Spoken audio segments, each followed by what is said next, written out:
La couleur du ciel n'a pas toujours été celle que nous connaissons. Ou du moins, c'est ce que certains affirment, portés par une conviction profonde, presque viscérale. Pour eux, le bleu d'aujourd'hui n'est qu'un pâle reflet d'un passé plus éclatant, où la lumière semblait différente, plus vive, presque irréelle. Certains jurent de se souvenir d'un soleil jaune éclatant, d'un autre ciel, d'une lumière différente. Ils décrivent un monde baigné d'une chaleur dorée, où chaque lever de soleil semblait promettre une journée nouvelle, pleine de possibilités. Ce souvenir, pour eux, n'est pas une simple impression passagère, mais une certitude ancrée dans leur mémoire. Ce souvenir, impossible à prouver ou à réfuter, flotte comme l'écho d'une réalité perdue. Il hante les pensées, surgit dans les conversations et s'impose parfois dans les rêves, comme une image persistante d'un monde qui n'existe plus ou qui n'a peut-être jamais existé. Ce n'est pas de la nostalgie, mais une certitude intime, une dissonance avec le monde actuel. C'est une sensation étrange, comme si la réalité elle-même avait glissé, laissant derrière elle des traces d'un passé alternatif.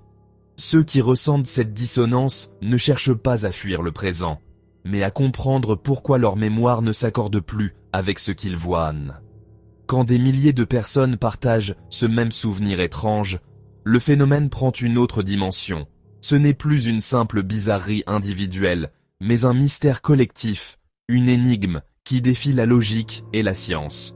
Comment expliquer que tant de gens, venus d'horizons différents, se rappellent la même chose, avec la même intensité? Imaginez que votre mémoire, socle de votre identité, ne soit pas fiable, non à cause d'une maladie, mais parce que le monde aurait changé ses règles sans prévenir. Imaginez le vertige de ne plus pouvoir faire confiance à vos propres souvenirs, de douter de ce que vous avez vu, ressenti, vécu. Ce doute s'insinue partout, rendant chaque certitude fragile. Les souvenirs deviennent alors des reliques précieuses, des fragments d'un passé incertain. On cherche des preuves, des traces, des objets qui pourraient confirmer ce que l'on croit avoir vécu. Mais souvent, tout ce qu'on trouve, ce sont des contradictions, des silences ou des regards incrédules. C'est ce sentiment d'aliénation qui touche ceux qui vivent l'effet Mandela. Ils ne doutent pas d'eux-mêmes, ils doutent du monde. Ils avancent dans une réalité qui leur semble décalée, comme si un détail fondamental avait été effacé ou modifié sans explication. La question du soleil jaune n'est qu'un prélude à une enquête vertigineuse sur la nature de notre réalité. Car si nos souvenirs peuvent être si facilement remis en cause, alors qu'est-ce qui nous garantit que le monde autour de nous est bien tel que nous le percevons? Notre monde semble solide, cohérent. Chaque détail du quotidien renforce l'illusion d'une réalité stable. Nous avançons dans nos journées, confiants dans la continuité de ce que nous connaissons. Les objets, les lieux, les habitudes, tout paraît immuable. Comme si l'univers lui-même suivait un script précis, inaltérable. Nous partageons des repères, la Tour Eiffel à Paris, l'eau qui bout à 100 degrés, 50 États aux États-Unis. Ces certitudes, petites ou grandes, forment la toile de fond de notre existence. Elles nous rassurent, nous ancrent et nous permettent de naviguer dans le monde sans douter de chaque pas. Cette stabilité est le fondement de notre santé mentale collective. Elle nous protège du chaos, nous offre un sentiment d'appartenance et de sécurité. Sans elle, l'anxiété s'installe, le doute s'infiltre et la confiance en notre mémoire s'effrite. Pourtant, le doute s'immisce dans les détails les plus triviaux. Un logo, une réplique de film, un nom de produit. Ce sont des éléments que nous pensions connaître par cœur, mais qui soudain semblent étrangers, comme s'ils avaient été subtilement modifiés pendant notre absence. Si l'un d'eux change, c'est la fiabilité de tout notre environnement qui vacille. Un simple détail altéré suffit à fissurer la confiance que nous avons en nos souvenirs et à remettre en question la stabilité de notre monde. Pour certains, le monde n'est plus tout à fait le même. Ils perçoivent des fissures là où d'autres voient une surface lisse. Ce sentiment d'étrangeté, d'inconfort, grandit à mesure que les anomalies s'accumulent, brouillant la frontière entre souvenir et réalité. Le quotidien devient alors une scène de crime potentiel, où la victime serait notre propre certitude. Chaque détail suspect devient une énigme à résoudre. Chaque souvenir, un indice fragile, et nous nous retrouvons à douter de ce que nous pensions inébranlable. L'effet Mandela sape l'idée même d'une réalité objective et unique. Il nous force à questionner la nature de notre mémoire, et à accepter que, parfois, la trame du quotidien peut se déchirer, révélant un monde bien plus étrange et incertain que nous l'imaginions. Le phénomène porte le nom de Nelson Mandela, car des milliers de personnes se souviennent de sa mort en prison dans les années 1980. Ils décrivent les funérailles, le deuil mondial, comme un souvenir réel et marquant. Pourtant, Mandela a été libéré, est devenu président et n'est mort qu'en 2013. L'annonce de son décès a été un choc pour ceux qui le pensèrent déjà mort. Ce n'est plus une simple erreur individuelle, mais une amnésie collective inversée. Comment expliquer que tant de gens partagent le même souvenir détaillé d'un événement qui n'a jamais eu lieu?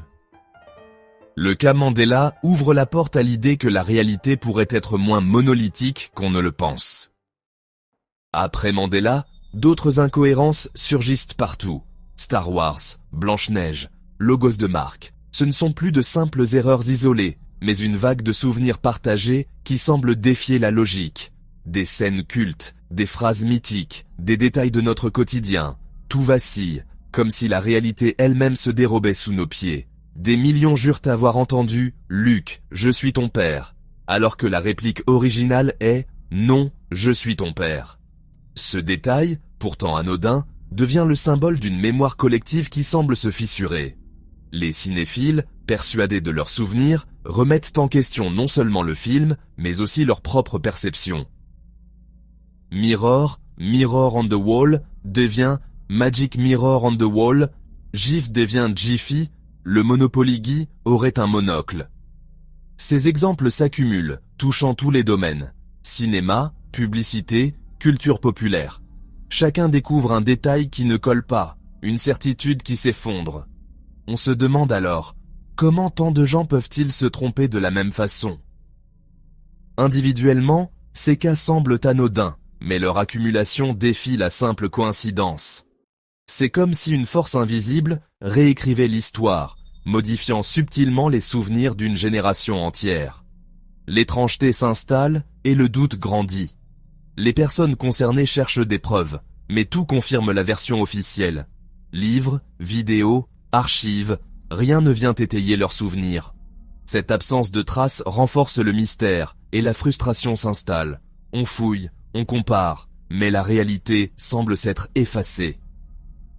Leurs convictions se renforcent, ce n'est pas leur mémoire qui flanche, c'est le monde qui a changé.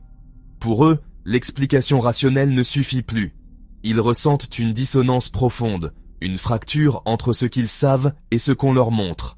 Isolés, ils se regroupent en ligne, formant des communautés où l'étrangeté devient la norme.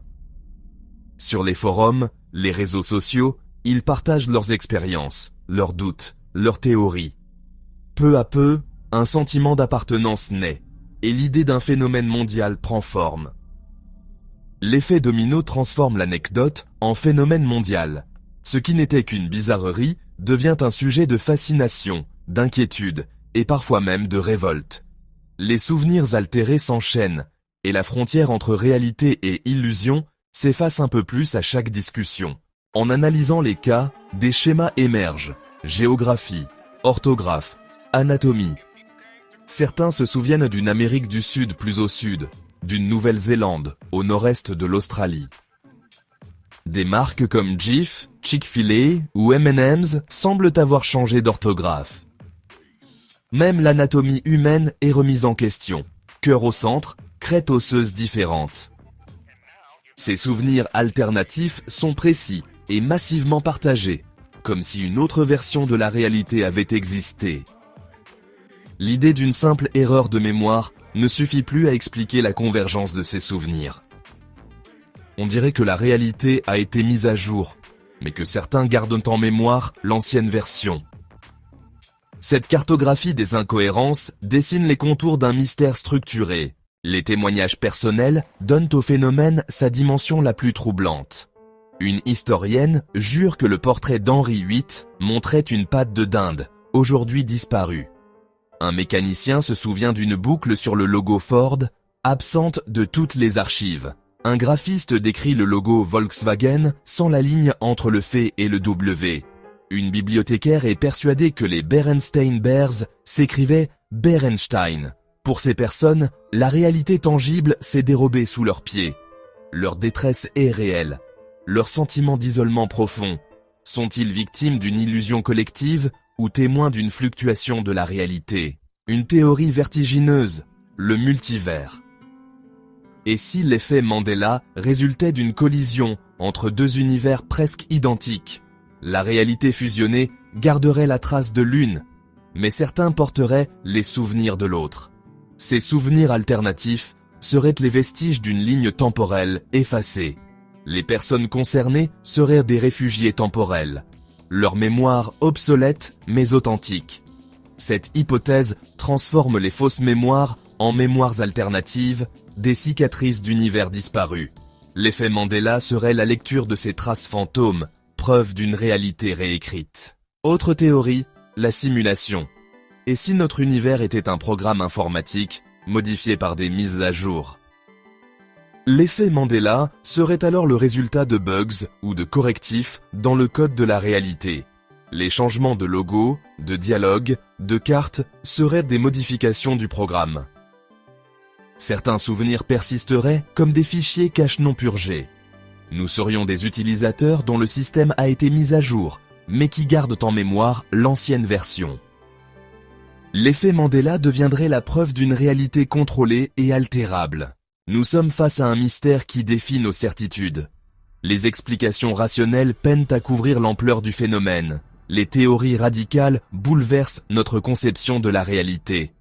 L'effet Mandela n'est pas une réponse, mais une question permanente. Il révèle la fragilité de ce que nous tenons pour acquis. Si notre passé peut être réécrit sans que nous le sachions, qu'est-ce qui est réel? Prenez un instant. Combien d'États y a-t-il aux États-Unis, dans votre souvenir le plus profond? 50? 52? La réponse qui vous vient est-elle la vôtre ou le vestige d'un autre temps?